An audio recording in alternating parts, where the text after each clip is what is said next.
자, 제가 일찍 들어왔나요? 아닌데요. 45분에 딱 쉬었는데, 자, 칠판 지워주셔서 감사하고요. 이 공법은 특히 좀 판서 많이 하죠. 앞에 계신 분들이 잘 지워주셔야 돼요. 복 받으실 거예요. 자, 그럼 용도 지역제 69페이지 보겠습니다.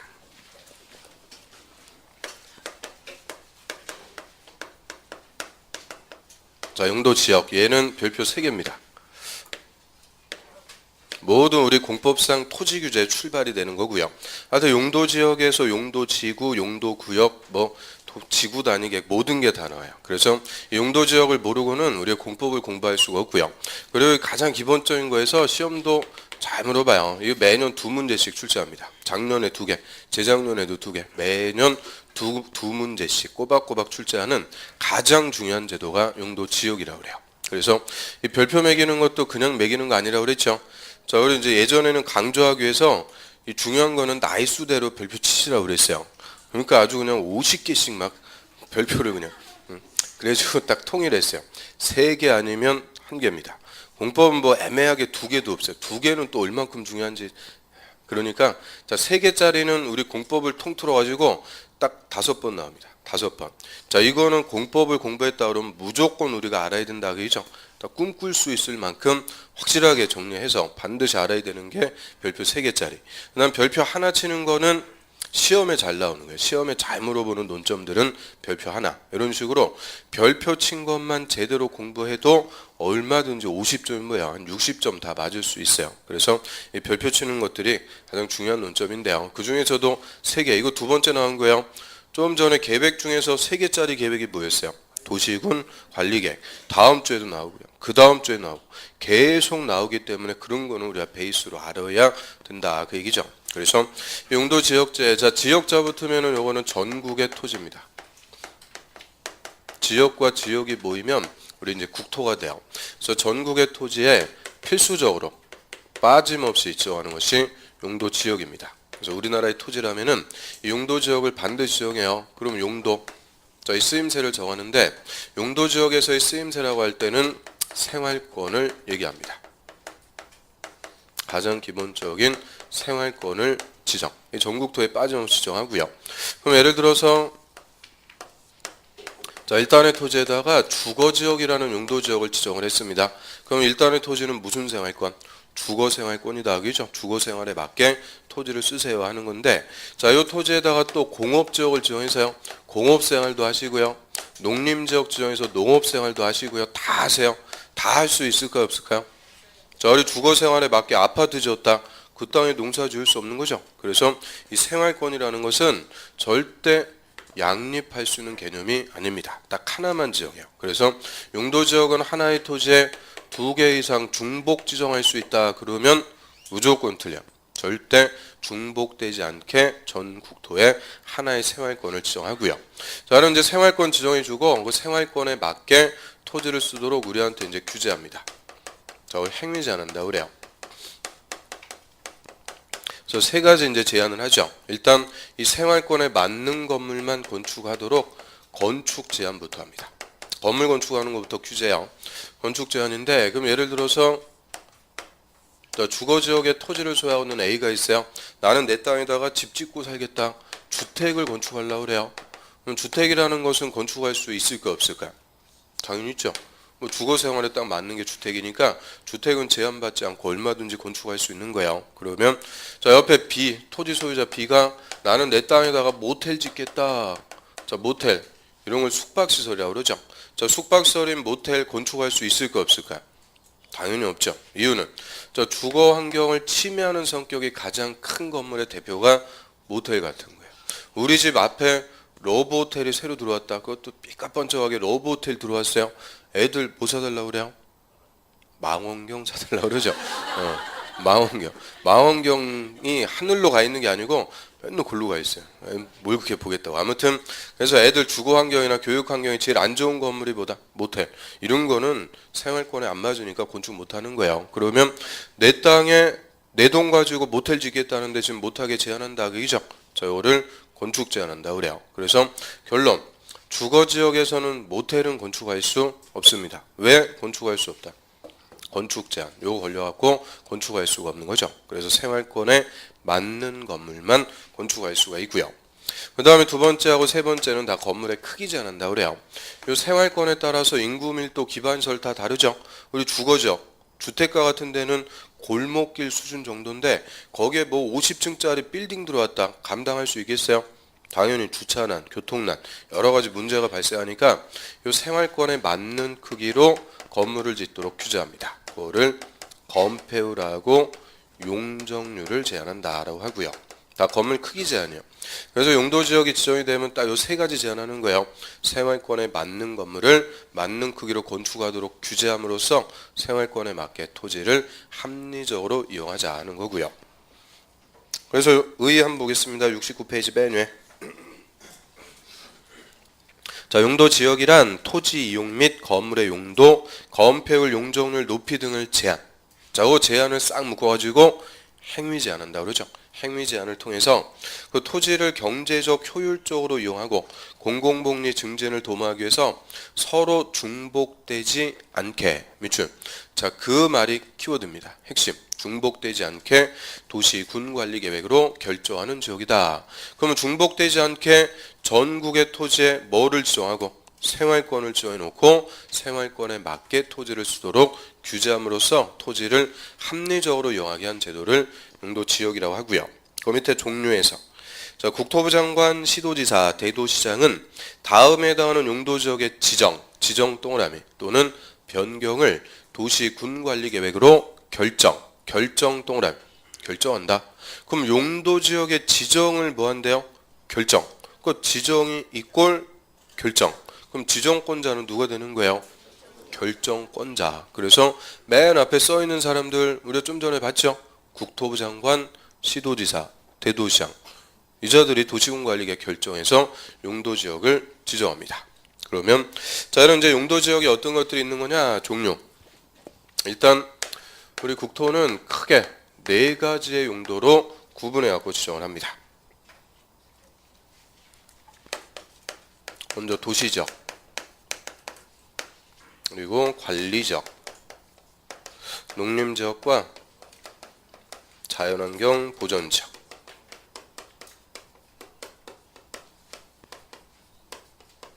그래서 이 네 개를 4대 용도 구분이라고 그래요. 그래서 우리 국토는 무조건 이 네 개 용도 지역 중에서 하나로 일단 지정을 하는 거예요. 그래서 앞글 떴다면은 도, 관, 농, 자 4대 용도 지역. 근데 다시 도시 지역이 이제 생활권에 따라서 다시 세분해서 지정해요. 도시 주거 지역, 상업 지역, 공업 지역과 녹지 지역. 그래서 도시 지역은 주, 상, 공, 녹 넷 중에서 다시 하나로 지정하고요.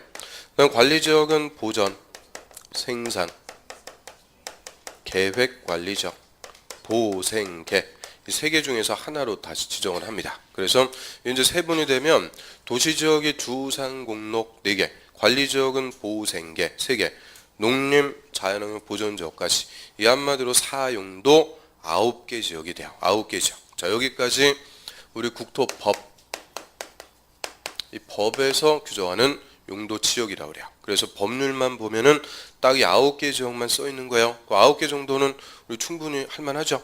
자, 하나씩 좀 봅니다. 바로 1번의 도시지역.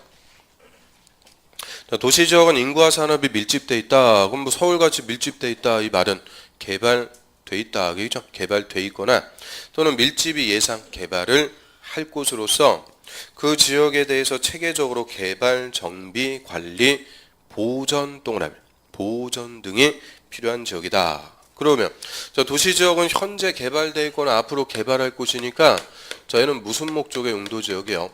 개발 목적의 용도지역이에요. 주된 성격은 개발인데 도시지역이라고 무조건 개발만 한다 그러면 또 틀려요. 개발, 정비, 관리, 보전이 필요한 것. 그래서 좀 이따 보겠지만 녹지는 보전이에요. 도시지역이라도 개발이 아니고 보존할 곳이라고 그래요. 그럼 그 밑에 이제 무슨 생활권으로 개발할지에 따라서 네 가지로 일단 나눠지죠. 주, 상, 공, 녹. 주거지역은 거주의 안녕, 건전한 생활환경 보호를 위해서 필요하다. 뭐 유식하게 써놨는데 한마디로 뭐예요? 주거생활권으로 잘 개발 관리하자. 상업지역은 상업 업무의 편익 증진이니까 사업생활권. 공업지역은 공업의 편익 증진, 공업생활권 다 생활권 개념이죠. 그런데 밑에 녹지 봐요. 녹지는 자연환경, 농지, 산림보호 뭐 등등을 위해서 밑에 줄 녹지의 뭐예요? 보전, 동그라미 보전이 필요한 곳이다. 그러면 녹지지역은 개발하고 그러는 거 아니라는 거죠. 도시지역이라도 뭐 하는 곳이다? 보전할 곳이. 녹지는 보전. 그 다음에 그 밑에 이제 관리지역부터 관리지역, 농림지역, 자연환경 보전지역. 자, 이 지역들은 다 도시지역이 아닌 지역이죠. 그래서 이 지역들을 묶어가지고 비도시라고 그래요. 도시지역이 아닌 곳. 비도시지역. 그럼 비도시지역은 개발하는 곳이 아니고 원칙은 뭐 하는 곳이냐? 보전이요. 그래서 도시지역은 개발, 비도시지역은 보전. 이렇게 크게는 이제 구분하고요. 자, 관리지역은 좀 이따 보겠습니다. 일단 한 페이지 넘겨보세요. 바로 3번. 농림지역. 그럼 농림지역은 도시지역에 속하지 않는 당연히 비도시지역에서 농지법에 따른 농업진흥지역. 농업진흥지역의 동그라미. 자, 우리 예전에 입문과정에서 농지법 배웠네요. 농업진흥지역이 뭐였을까요? 농지죠. 절대농지. 농사지을 땅. 농지라고 그래요. 그 다음에 산지관리법에 따른 보전산지. 보전산지 동그라미. 자, 얘는 보전할 산림이니까 임야죠. 그래서 자, 농지나 임야로서 농림업의 진흥, 산림 보전을 위해서 필요한 곳이다. 그럼 농림지역에서 물어봤다 다른 거 없어요? 대상. 동그라미 친 거 두 개 있죠. 일단 농업진흥지역을 쉽게 얘기하면 농지, 보전산지는 임야. 그럼 농지하고 임야가 대상이니까 이름이 뭐야? 농림. 그래서 농림이라는 이름에서 대상 두 개 우리가 찾아낼 수 있는 거예요. 농지는 농업진흥지역, 임야는 보전산지 등으로서 목적은 농림업의 진흥이니까 한마디로 농사죠. 농사를 짓기 위해서 보존할 곳이다. 그 얘기고요. 그 다음 바로 4번의 자연환경 보전지역은 밑에 지정 목적이 7개 쫙 열거되어 있어요. 자, 앞글자에 다 또 남칩니다. 자연환경, 수자원, 해안, 생태계, 상수원, 문화재 보전과 수산자원, 보호 육성을 위해서 필요한 곳이다. 그럼 동그라미 치니까 앞글자 그대로 읽으면 뭐가 돼요? 자, 수, 해, 생, 상문수. 자수, 해, 생, 상문수 7개 절대 보전입니다. 그리고 우리 공법에서 7글자 나오는 게 딱 2번 나요. 나중에 이제 개발법에서 한번 또 나올 거니까 자, 일단 요거부터 외우는 거예요. 자수, 해, 생, 상문수. 나중에 이제 몇 주 지난 다음에 또 물어보고요. 그럼 자연환경은 국립공원 생각하시면 됩니다. 설악산, 지리산, 국립공원 이런 데가 자연환경을 위해서 보존할 것. 그 다음 수자원은 물자원, 물 가득 저장해서 보존하니까 어디겠어요? 댐이죠. 소양강댐, 이런 댐 주변. 해안은 저 남해 다도에 생각하시면 돼요. 해안의 절경. 자, 우리 육지가 절벽식으로 딱 끝나요. 그리고 이제 바다가 쫙 펼쳐져 있고. 그럼 이런 멋진 해안의 절경. 이런 데 가서 사람들 뭐 한다고 그랬어요? 뛰어내린다. 그래서 뭐 자살하고 그러는데 아무튼 남해 다도에 해안의 절경. 그 다음에 생태계는 습지나 갯벌 얘기합니다. 이 갯벌이 생태계 보고라고 그래요. 그래서 우리나라에서 제일 큰 갯벌이 뭘까요? 새만금이라고 그러죠. 새만금. 그런 갯벌 같은 거 이런 거 생태계. 그 다음에 상수원은 팔당일 거고 문화재는 뭐 사적지, 유적지 이런 것들 보존하고요. 수산자원의 보육성 양식장이죠. 김, 굴, 양식장 이런 양식장 주변. 그래서 7개를 절대 보존하자. 자, 다시 앞글자 그대로 보라고요. 자, 수, 해, 생, 상문수. 숫자가 2번 나요. 자수할 때 숫자는 수자원, 상문수 할 때 숫자는 수산자원. 수질 이런 걸로 딱 바꿔두면 틀려요. 수질 그런 거 없어요. 자수, 해, 생, 상문수 7개 절대 보존합니다. 그러면 저 농림이나 자연환경 보전지역이나 다 보존할 곳인데 어디가 보존 성격이 더 센 곳일까요? 이름대로 자연환경 보전지역. 얘가 훨씬 더 보존 성격이 센 거예요. 농림지역은 농사짓기에서 보존하죠. 뭐는 할 수 있는 거예요? 농사. 근데 자연환경 보전지역은 농사도 못 짓는 곳입니다. 절대 보전. 그래서 우리 저 설악산 이런데 농사짓고 그런 거 보셨어요? 또 화전을 일군다 그래요. 야, 블랙 그러면 처벌 받아요. 그래서 아예 국립공원은 철조망 딱 쳐가지고 출입 금지입니다. 들어갈 수도 없는데 절대 보전이에요. 그래서 가장 보전 성격이 세다. 이 말의 의미는 행위 제한이 가장 센 지역이다. 그 얘기입니다. 규제를 세게 해야 개발 못하고 보전이 되죠. 그래서 우리 용도 지역 통틀어서 가장 행위 제한이 센 지역은 자연환경 보존지역입니다. 그러면 도시지역은 개발, 농림지역은 농사, 자연환경 보존지역은 보전. 근데 요 중간에 이제 관리지역. 얘는 독자적으로 뭐 하자 그런 게 없어요. 그냥 이름대로 관리가 필요한 곳이다 라고 합니다. 관리하는 곳이에요. 그래서 그냥 다른 지역하고 비슷하게 관리만 하는 곳. 그게 관리지역인데, 자, 다른 지역이 3개니까 관리지역도 종류가 3개가 있는 거예요. 각각 무슨 지역과 비슷하게 관리하는지 그거를 파악하면 되죠. 그럼 보전관리지역은 보전자 들어가는 거. 자연환경 보전지역과 비슷하게 관리하고요. 생산관리지역은 생산 농사 짓는 거니까 농림지역과 비슷하게 관리.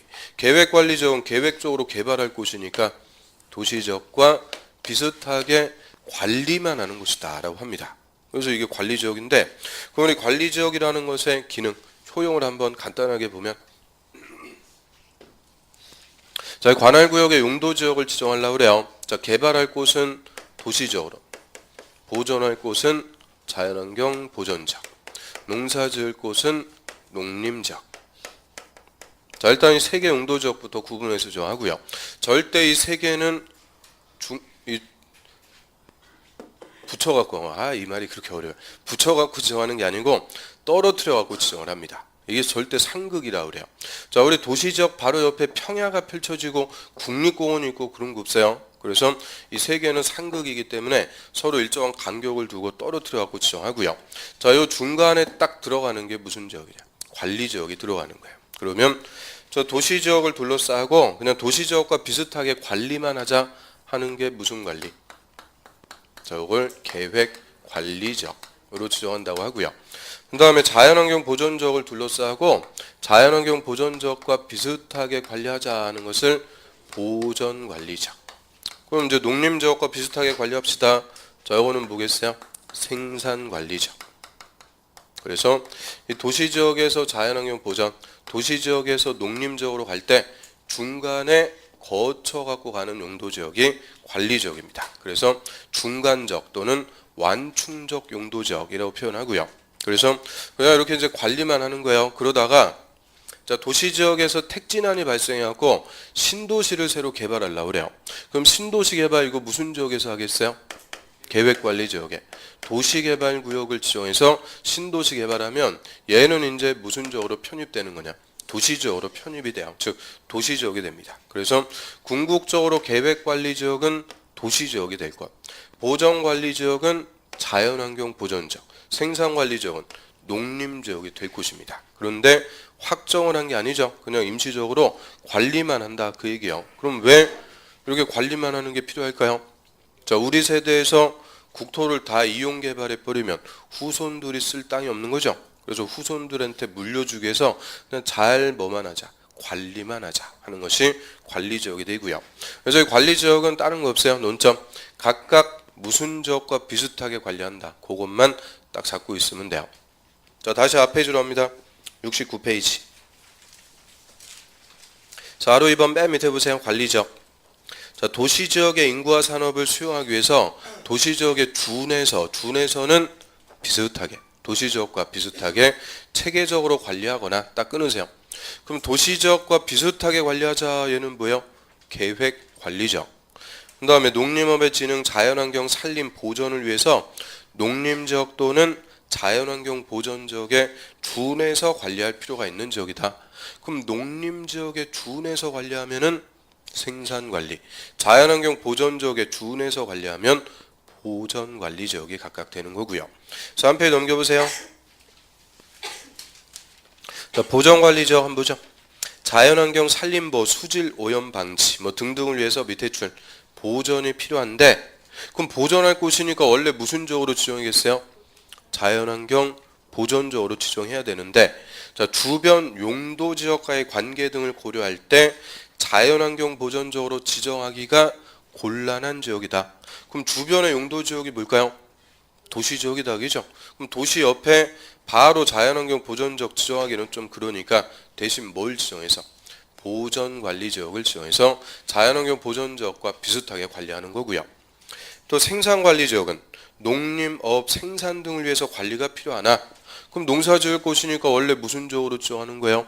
농림지역으로 지정해야 되는데 역시 주변 지역과의 관계를 고려할 때 농림지역으로 지정하기가 어렵대요. 역시 주변 지역이 뭐다? 도시지역. 도시지역 옆에 바로 농림지역 지정하기는 좀 그러니까 생산관리지역으로 지정해서 농림지역에 준해서 관리하고요. 계획관리지역은 도시지역으로 편입이 예상되는 지역. 거기까지 보면 돼요. 도시지역으로 편입될 곳이니까 도시지역에 준해서 체계적으로 관리한다. 그래서 저기까지 일단 4용도 구지역. 자, 네 가지 용도 뭐 있다고요? 도시, 관리, 농림, 자연환경 보전. 도시지역은 다시 주, 상, 공, 녹. 관리지역은 보호, 생, 개. 자, 이렇게 이제 9개 지역인데 다시 이 중에서 우리 도시지역이요. 주거, 상업, 공업, 녹지. 자, 얘가 생활권에 따라서 다시 대통령령에서 세 분이 들어갑니다. 쫙 이제 종류가 세 분인데요. 자, 주거지역은 전용 주거지역. 전용 주거는 다시 1종하고 2종. 일반 주거지역. 자, 일반 주거지역은 1, 2, 3종. 준주거지역. 그래서 자, 이 주거지역만 2개, 3개, 1개니까 총 6가지로 종류가 이제 나눠지는 거죠. 그래서 지정할 때는 그냥 주거지역 이렇게 지정되는 게 아니에요. 6개 중에서 하나가 구체적으로 지정이 되고요. 그 다음 상업지역도 4가지. 근린, 유통, 일반, 중심상업지역. 상업지역도 4가지. 그래서 이 4개 중에서 하나가 구체적으로 지정이 되고요. 공업지역은 전용, 일반, 준공업지역. 공업지역도 3가지로. 그다음 녹지지역은 보전, 생산, 자연녹지. 녹지지역도 3개. 그래서 저희 도시지역 주상공록이 이렇게 세분데요. 그럼 6개, 4개, 3개, 3개니까 총 몇 개요? 16개. 이 도시지역만 대통령령에서 16가지로 다시 세분이 됩니다. 그럼 법령에 규정하고 있는 용도지역의 종류는 이제 총 몇 개가 되는 걸까요? 자, 도시지역이 일단 몇 개요? 16개, 17, 18, 19, 20, 21. 그래서 용도지역의 종류는 총 21개가 있고요. 자, 21개 용도지역 중에서 하나를 구체적으로 지정합니다. 중복되지 않게 지정. 그래서 요 세분되는 거 이제 하나씩 봐야 돼요. 자, 요거는 오늘 그 프린트물 있죠? 자료물. 그 문제 뒷페이지에 보면은 용도지역의 종류 세분 깔끔하게 제가 그려놨죠? 자, 그거 참조하시면서 보시면 돼요. 그럼 주거지역부터 하나씩 봅니다. 전용주거. 자, 1종, 2종 있는데요. 1종부터 봐요. 1종 전용주거. 단독주택 중심의 양호한 주거환경의 보호. 2종은 공동주택 중심의 양호한 주거환경의 보호. 그러면 이 전용주거지역은 1종이든 2종이든 일단 목적은 다 뭐예요? 양호한 거죠. 양호한 주거환경을 보호하자. 그럼 조용하고 깨끗하고 쾌적한 이런 좋은 주거환경을 보호해 나갑시다 하는 게 전용주거. 그럼 이 전용주거 얘는 싼 동네일까요? 비싼 동네일까요?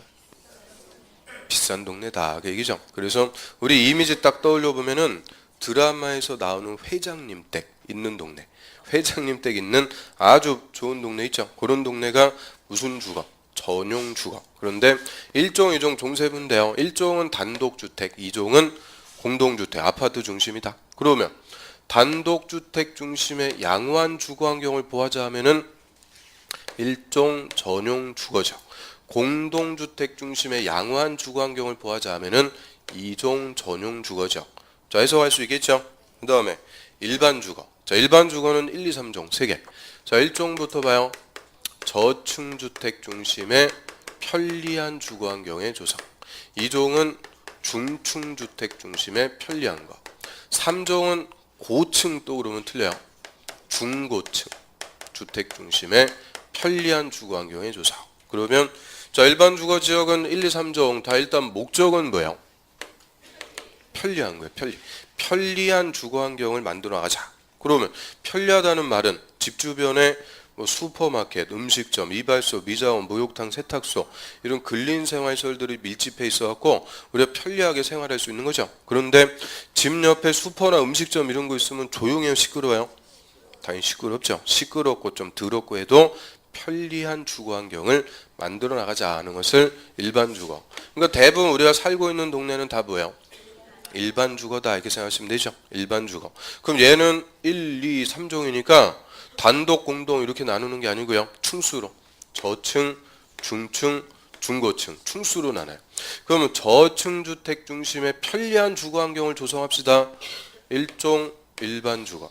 중층 주택 중심의 편리한 주거 환경을 조성하자 하면은 2종 일반 주거. 해석할 수 있겠어요?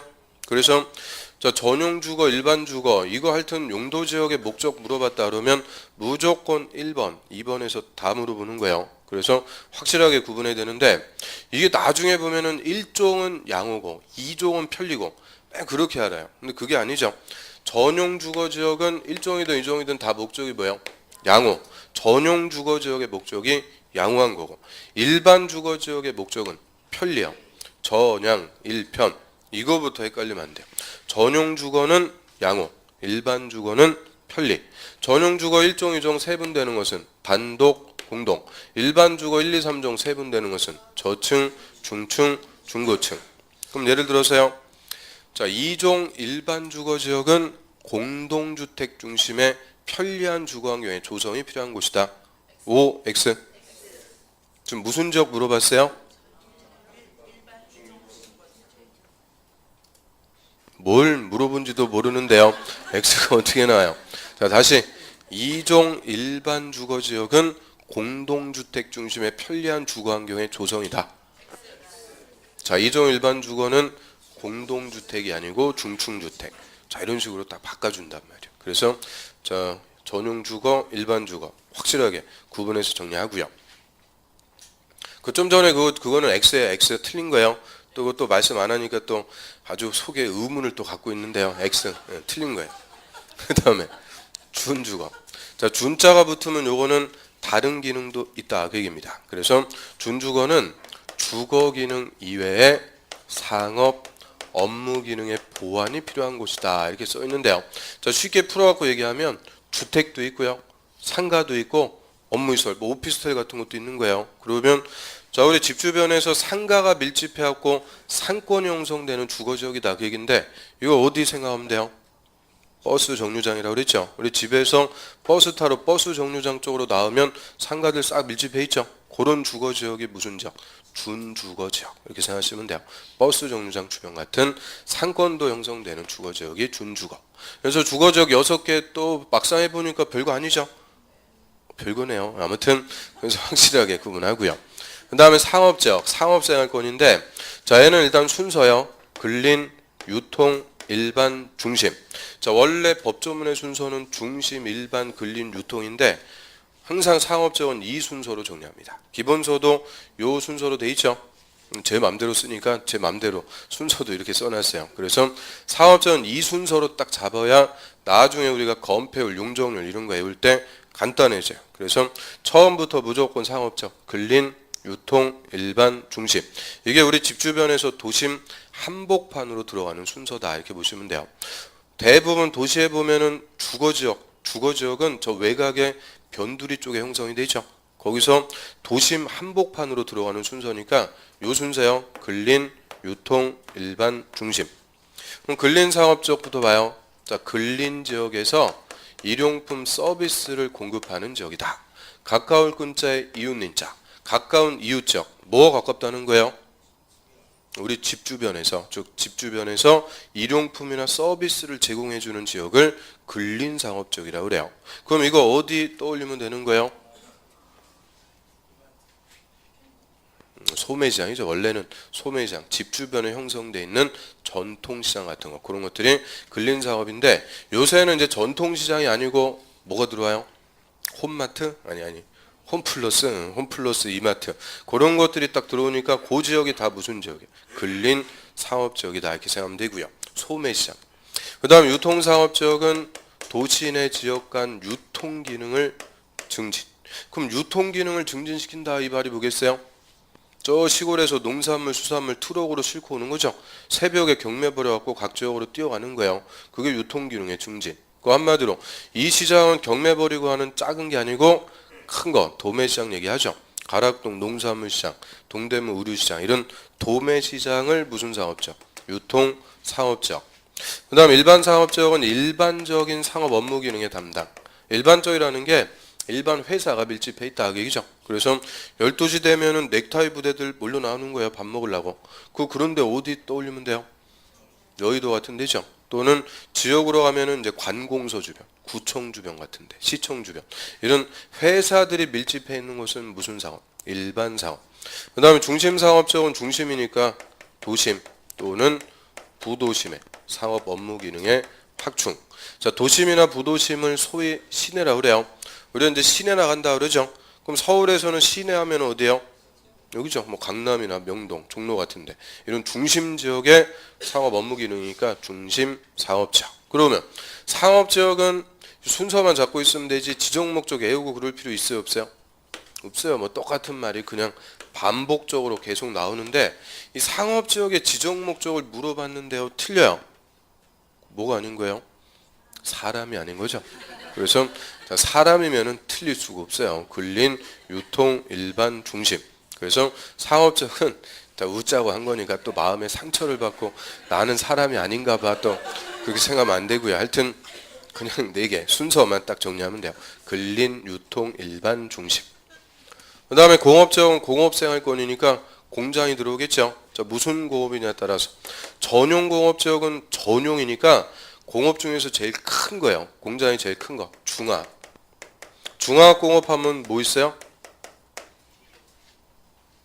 예, 중화 가면은 저 석유화학 공장 또는 포항제철 이런 게 대표적으로 중화학이죠. 공장 엄청 큰 거예요. 또는 해로운 거 공해성 공업을 수용합니다. 그래서 중화 공해성 공업을 수용하면은 전용 공업. 그런데 일반 공업 지역은 얘도 공장은 커요. 그런데 공해가 안 나와요. 즉 얘는 환경을 저해하지 않는 공업을 배치. 그러면 공장 큰데 공해를 내뿜진 않는다. 자, 이런 공장은 뭐 떠올려보면 될까요? 자동차라고 그랬죠. 현대차, 기아차, 자동차 조립하고 그러는데 공해가 나올 이유가 없죠. 그래서 자동차 공장 있다 그러면 그거 다 무슨 지역이냐? 일반 공업. 또는 저 우리 가산 디지털 산업단지 가면 아파트형 공장들이 있죠. 역시 공해 안 나오니까 그런 데도 다 뭐예요?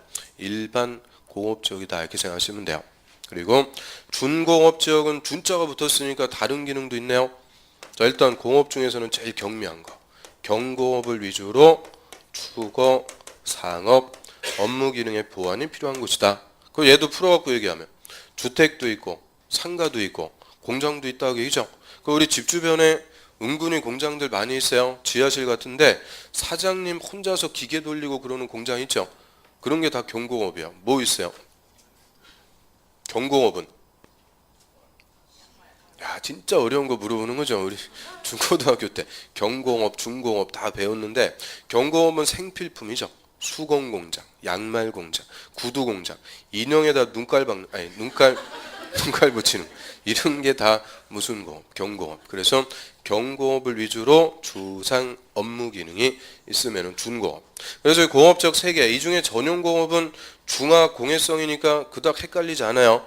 항상 공업적에서는 논점이 뭐겠어요? 일반 공업적. 자, 얘가 딱 떠오르는 게 없어요. 그래서 일반 공업적은 환경을 저해하지 않는 공업입니다. 그 다음에 녹지. 녹지는 도시지역이라도 개발하는 게 아니라 그랬죠. 보전. 녹지를 보존하는데 개발 얼만큼 할 수 있는지에 따라서 세분데요. 먼저 보존 녹지는 자, 얘는 녹지의 보존입니다. 도시지역이라도 개발 못합니다. 절대 도시지역이라도 개발할 수 없는 녹지를 보존 녹지라고 해요. 절대 보전. 그래서 이 보존 녹지는 저 쉽게 도시지역의 산입니다. 산. 자, 우리 서울특별시는 당연히 도시지역이죠. 서울특별시 한복판에 뭐 있어요? 남산. 남산 이런 데 개발하면 돼요? 안 되죠. 도시라도 산같이 보존할 것. 이게 무슨 녹지? 보존 녹지. 그러면 생산 녹지는 도시지역에 뭐겠어요? 논밭. 우리 도시지역이라도 저 외곽에 비닐하우스 농사 짓고 이런 논밭 있죠? 그게 다 생산 녹지예요. 그래서 생산 녹지, 농업적 생산을 위해서 개발을 뭐 했다? 유보했다는 거는 미뤄뒀다 얘기죠. 당분간은 농사 지을 거니까 개발은 나중에. 그 다음 자연 녹지는 얘는 무늬만 녹지예요. 녹지를 보존하는데 불가피할 때는 제한적 개발이 허용됩니다.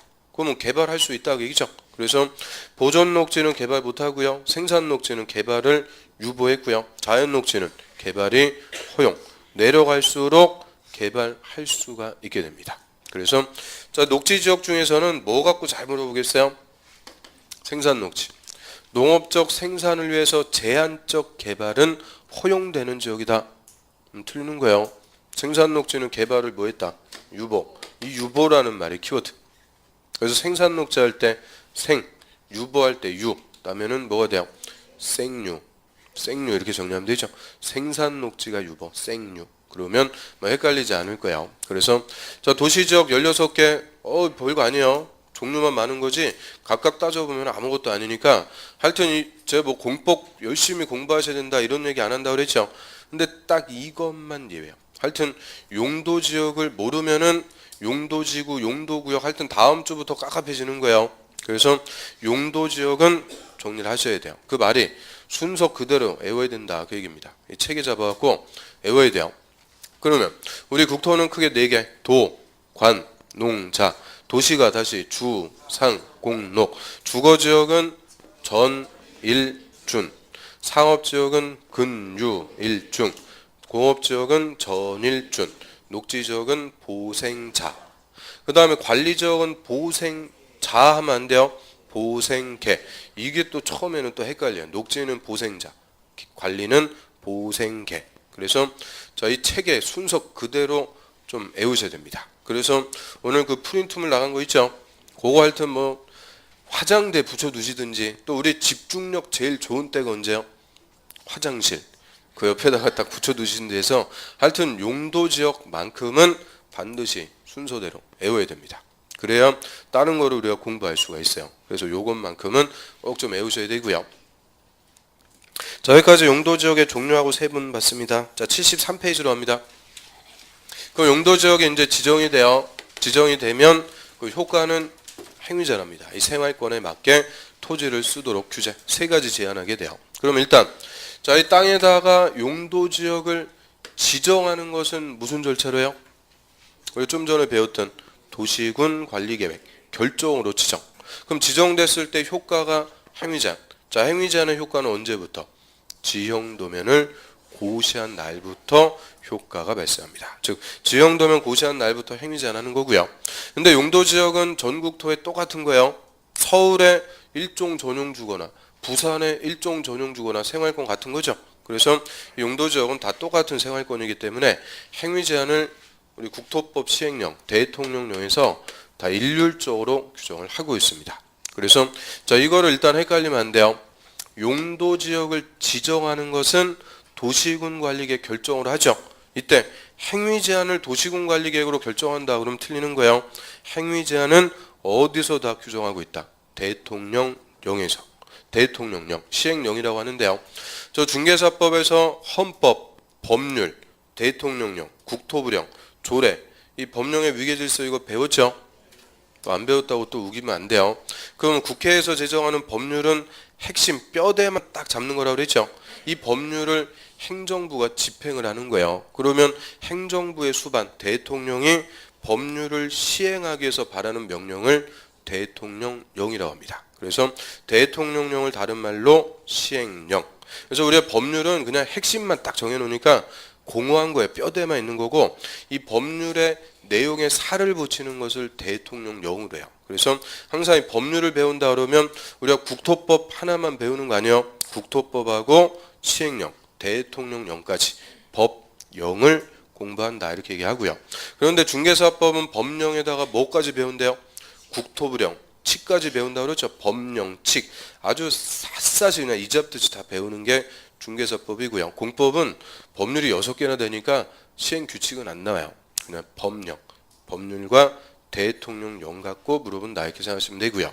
그래서 용도지역의 행위 제한은 뭘로 정한다고요?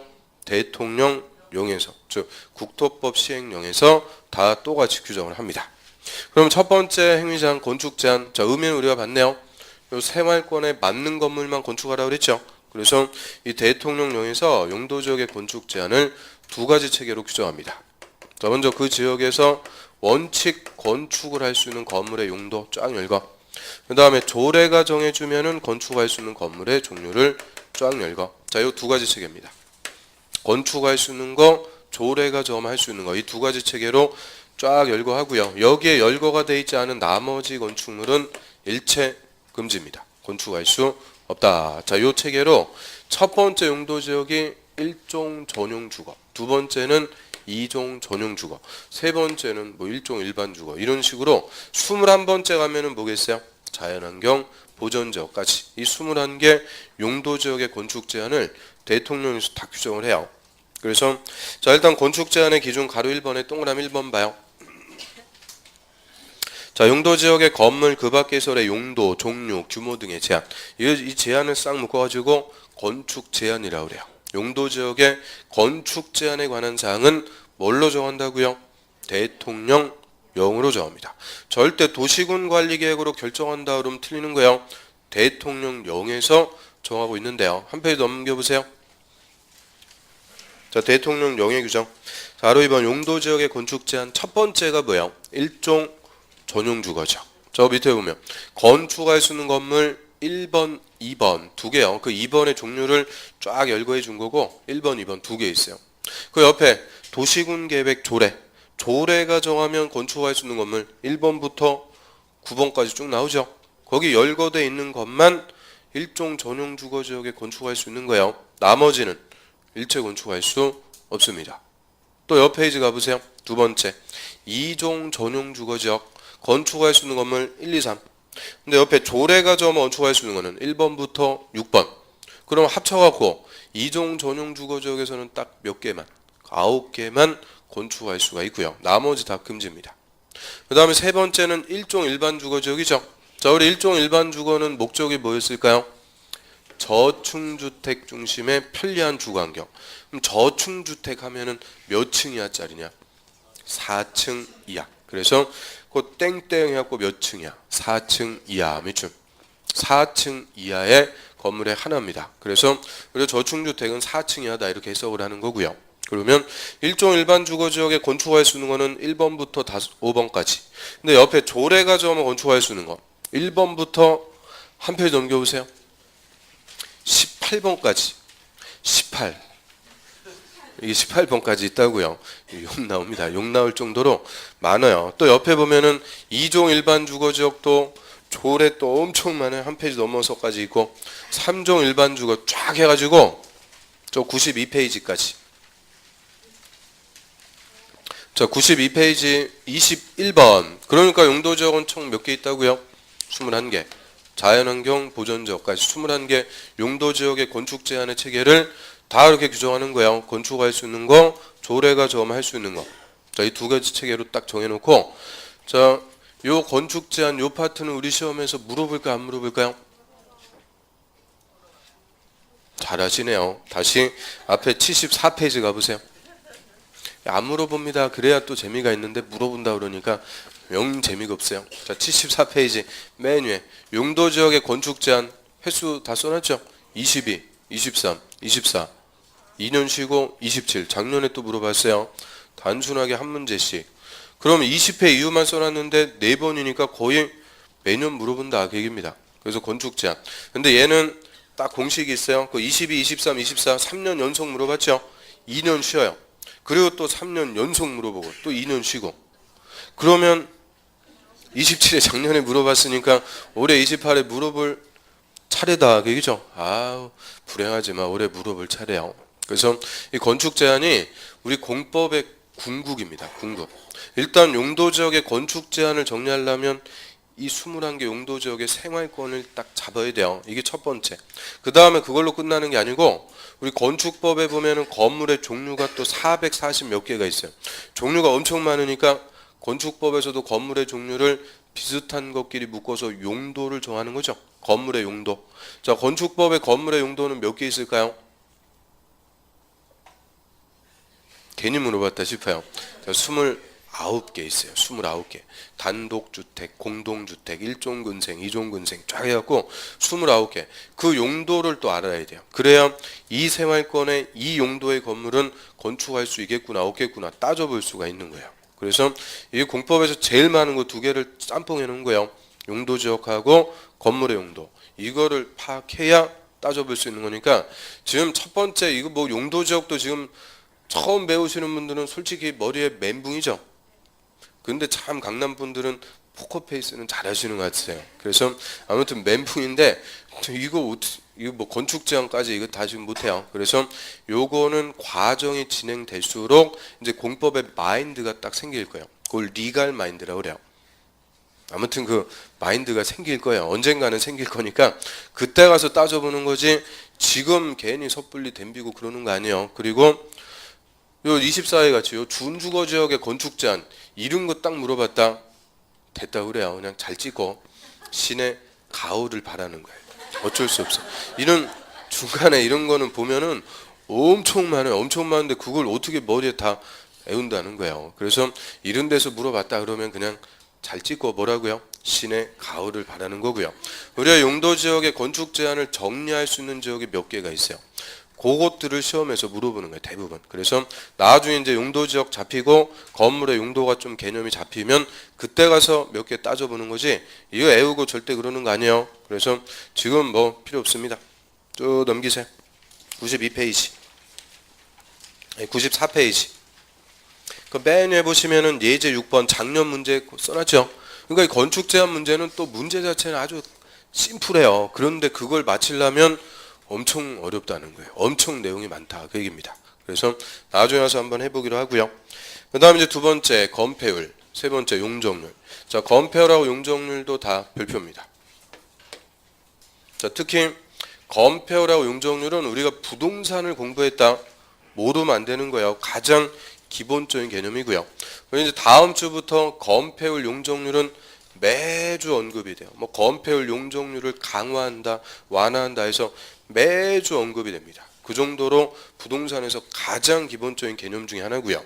그리고 건폐율하고 용적률 중에서 일단은 더 중요하고 어려운 게 용적률이에요. 그런데 우리 시험에서는 용적률보다는 건폐율을 시험에서 거의 매년 물어봐요. 건폐율을 아주 잘 물어봅니다. 그래서 이 건폐율과 용적률은 반드시 우리가 정리를 해야 되는 파트가 되고요. 자, 일단 건폐율의 의의부터 보겠습니다. 자, 건폐율이란 대지 면적에 대한 건축 면적의 비율을 말한다. 자, 여기 의의고요. 그래서 밑에 공식으로 봐요. 자, 건폐율은 일단 기준이 되는 것이 땅의 면적, 대지 면적 분의 건축 면적. 건축 면적은 건물의 면적이죠. 곱하기 100. 그래서 대지 면적 분의 건축 면적 곱하기 100인데 자, 우리가 일단 공식 글자 그대로 따니까 건대. 건폐율은 건대 이렇게 외우면 되고요. 자, 100제곱미터 대지가 있습니다. 자, 이 대지에 건물 반듯하게 건축해요. 그럼 이 건물의 면적, 이 면적을 우리가 건축 면적이라고 하고요. 자, 건축 면적 예를 들어서 50제곱미터 썼습니다. 그러면 이 건물은 건폐율 몇 프로가 돼요? 자, 대지 면적 100분의 건축 면적 50 곱하기 100. 그 건폐율은 50%입니다. 우리 간단하게 산수해가지고 찾아낼 수 있죠. 그럼 거꾸로 건폐율 50%는 어떻게 나온 걸까요? 건폐율 50%의 의미. 자, 건물의 면적, 건축 면적이 대지 면적의 몇 프로예요? 50% 반이다 그죠? 그러면 건축 면적을 60제곱미터 썼습니다. 그러면 건폐율 몇 프로가 돼요? 60. 그럼 건폐율 60%라는 것의 의미는 건축 면적이 대지 면적의 몇 프로? 60%다. 그래서 건폐율은 한문 그대로 얘기하면 건물이 덮은 비율이요. 덮을 패자 써갖고 건물이 땅을 몇 프로 덮고 있느냐 그 비율을 얘기하죠. 그럼 건폐율 50%란 건물의 면적이 땅 면적의 몇 프로? 50% 덮었다. 또 건폐율 60%는 건물의 면적이 땅 면적의 60%를 덮고 있다. 차지한다. 그 얘기죠. 자, 의미 아시겠어요? 그래서 이 건폐율이라는 것을 용도 지역별로 최대한도를 정해놓고 규제합니다. 최대한도 넘어가지 말라는 거예요. 그래서 딱 건폐율을 규제 줄이게 되는데 건폐율을 줄이면 뭐가 줄어드는 거예요? 건축 면적이 줄어드는 거죠. 항상 분자가 줄어드는 거죠. 건축 면적이 줄어들어요. 그러면 건폐율 20%만 쓰세요. 그 말은 뭐예요? 건축 면적을 대지 면적의 몇 프로만 써라. 20%.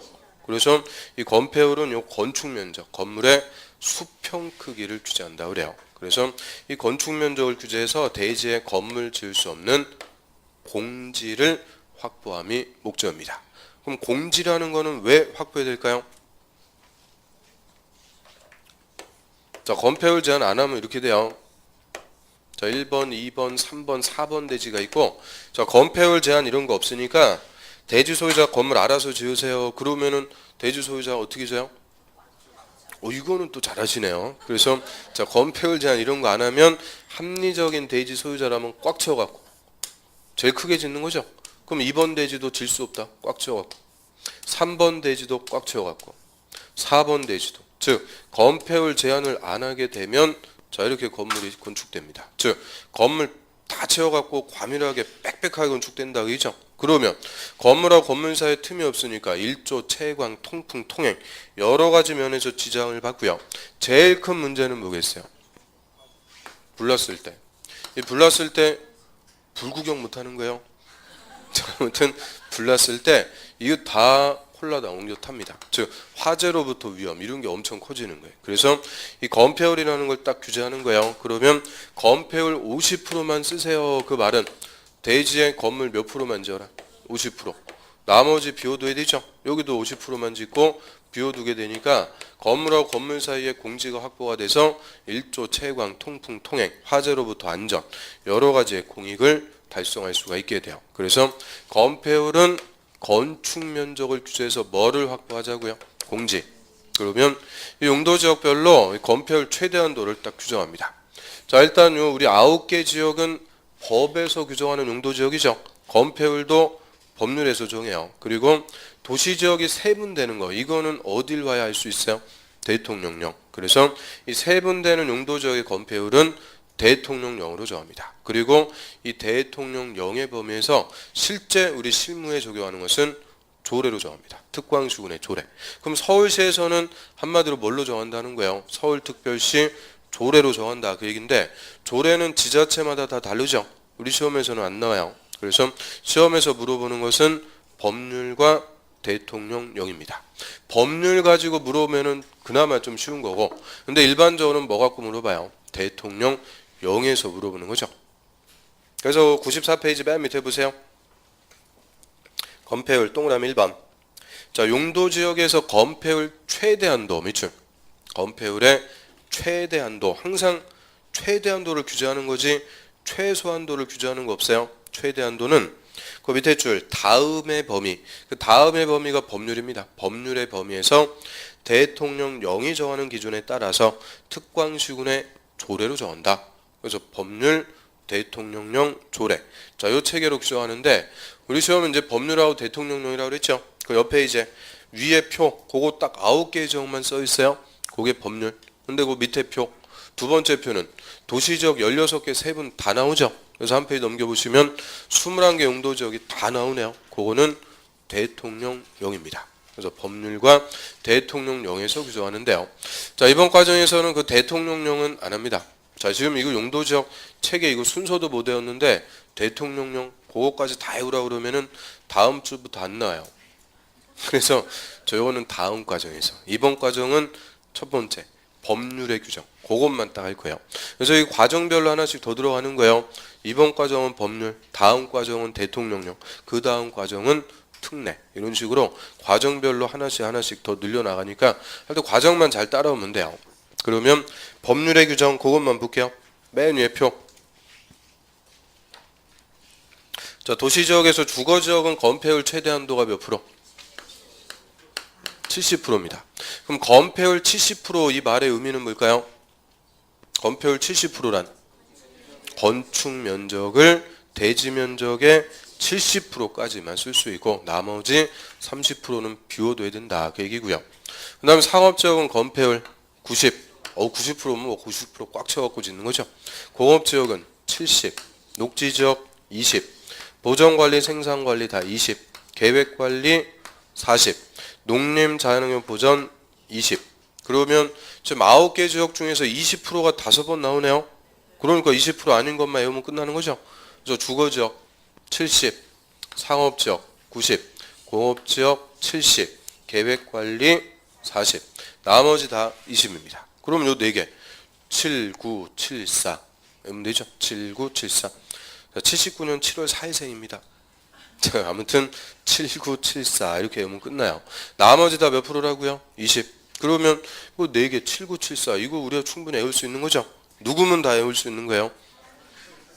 아무튼 그래서 요 4개만 일단은 딱 정리해요. 자, 원패율. 그 다음에 그 밑에 대통령령은 다음 과정에서 하는 거예요. 그러니까 다음 과정이 엄청 설레고 막 기대되고 그러지 않죠. 아무튼 다음 과정에서 하기로 하고요. 이번 과정은 7974 그것만 외웁니다. 그 다음에 한 페이지 넘겨보세요. 자, 용적률까지 하고 쉬겠습니다. 용적률. 그 용적률도 별표 의. 자, 용적률이란 대지면적에 대한 연면적의 비율을 말한다. 그래서 대지면적에 대한 연면적의 비율.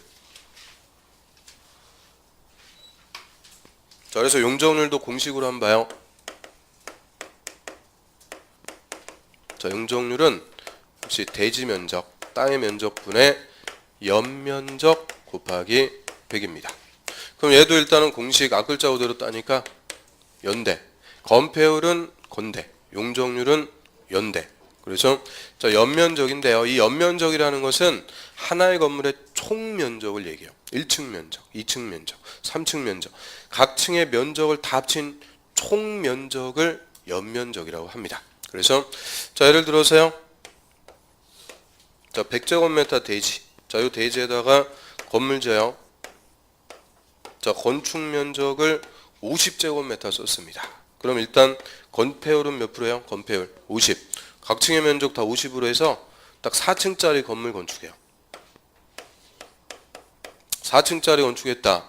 그럼 이 건물의 용적률을 계산하기 위해서 일단 연면적부터 구해야 되죠. 자, 연면적은 각 층 면적을 다 합친 거라고 그랬으니까 1층 면적 50, 2층도 50, 3층도 50, 4층도 50, 5, 4, 20. 그래서 이 건물은 일단 연면적이 얼마? 200. 자, 연면적이라는 것의 의미 아시겠어요? 각 층의 면적을 다 합친 총면적. 그러면 자, 연면적 200 나왔으니까 이제 용적률 어떻게 돼요? 대지면적 100분의 연면적 200 곱하기 100은 200%. 그래서 용적률 200%다. 역시 우리가 산수해갖고 용적률 200% 찾았는데 거꾸로 용적률 200%는 어떻게 나온 거예요? 200%의 의미는 연면적이 대지면적의 몇 배다? 2배. 200%라는 말이 2배라는 거잖아요. 2배. 그래서 각 층의 면적을 합친 총 면적이 대지면적의 몇 배를 쓴 거다? 2배를 쓴 거다. 그게 용적률 200%의 의미고요. 그러면 자, 이거 한층 더 올라갑니다. 이거 좀 5층까지 졌다 그래요. 그럼 연면적 일단 얼마 돼요? 50 더 늘어났으니까 250.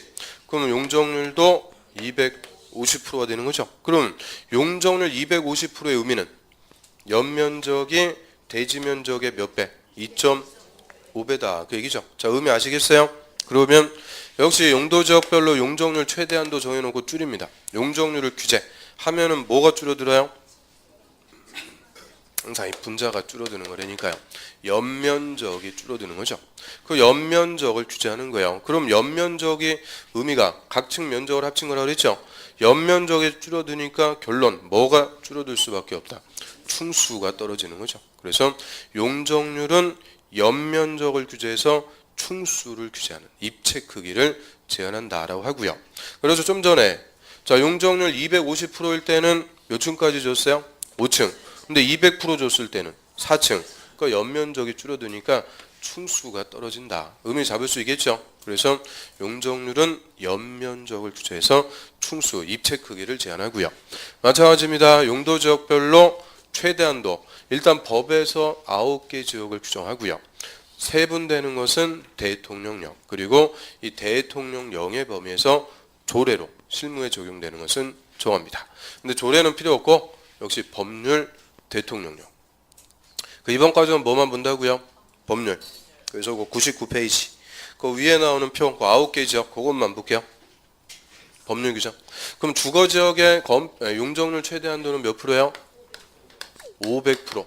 그럼 주거지역의 용적률 500, 500%의 의미는 연면적을 대지 면적의 5배까지 쓸 수 있다 그죠? 대지 면적의 5배까지 건물 올라갈 수 있다 그 얘기고요. 그 다음에 상업지역은 용적률 1500, 1500%면은 연면적을 대지 면적의 15배까지 올라갈 수 있다 그 얘기죠. 그래서 이 상업지역의 건폐율하고 용적률 최대 한도가 제일 높습니다. 그 말은 똑같은 땅에서 건물을 크고 높게 지을 수 있다 그죠? 즉 토지의 이용 가치가 가장 높은 곳이요. 토지의 이용 가치가 높으니까 땅값도 제일 비쌉니다. 그래서 땅값 제일 비쌀 수밖에 없는 게 무슨 지역? 상업지역이 돼요. 그 다음에 공업지역은 400, 녹지 100, 보전관리, 생산관리 다 80, 계획관리 100, 농림하고 자연환경 보전 80. 그러면 자 9개 지역 중에서 80%가 또 4번 나오네요. 그럼 80% 아닌 것만 외우면 된다 그죠? 자 주거지역 500, 상업지역은 1500, 공업지역 400, 녹지 100, 계획관리 100. 그래서 얘도 역시 숫자만 읽어요. 5, 15, 4, 1, 1. 처음에는 어색해도 한 100번 하면 또 익숙해져요. 5, 15, 4, 1, 1. 그래서 자 건폐율은 간단하게 7974 했는데 얘는 조금 그래도 좀 까다로워요. 5, 15, 4, 1, 1. 그 나머지는 다 몇 프로? 80. 그럼 우리 비도시 지역을 한번 봐요. 비도시. 자 보전관리, 생산관리 다 20, 80. 농림, 자연환경 보전 20, 80. 그러니까 비도시는 간단한 거예요. 그런데 무슨 지역만 다른 거냐? 계획관리. 얘만 40, 100, 20%씩 더 줍니다. 그럼 왜 계획관리만 40, 100 더 줄까요? 자, 나중에 계획관리는 무슨 지역으로 개발할 거? 도시적. 즉 비도시라도 개발할 수가 있는 곳이 계획관리지역입니다. 그래서 계획관리만 40, 100. 그럼 우리 비도시에서는 뭐만 딱 외우고 있으면 간단한 거예요. 계획관리 40, 100. 그래서 비도시에서 가장 땅값이 비싼 곳은 당연히 어디다? 계획관리. 얘는 저 시골이라도 땅값 엄청 비싸요. 계획관리. 개발 가능성이 제일 큰 곳이고요. 그래서 비도시는 다 20, 80인데 계획관리만 40, 100. 그래서 논점은 이제 도시지역이 되는 거예요. 주상공록. 그리고 요 최대한도를 알아야 여기서 대통령령이 나오는 거예요. 그래서 일단은 최대한도 4개하고 5개니까 충분히 외울 수 있죠. 외워야 돼요. 하여튼 요 4개하고 5개 딱 그거는 외우고요. 그래서 다음 과정에서 대통령령, 자 그거는 이제 보기로 하고요. 자 여기까지가 용적률. 힘들어요? 또 급 숫자 나오고 또 그러니까 급 피곤해지죠. 자 좀 쉬었다 하겠습니다.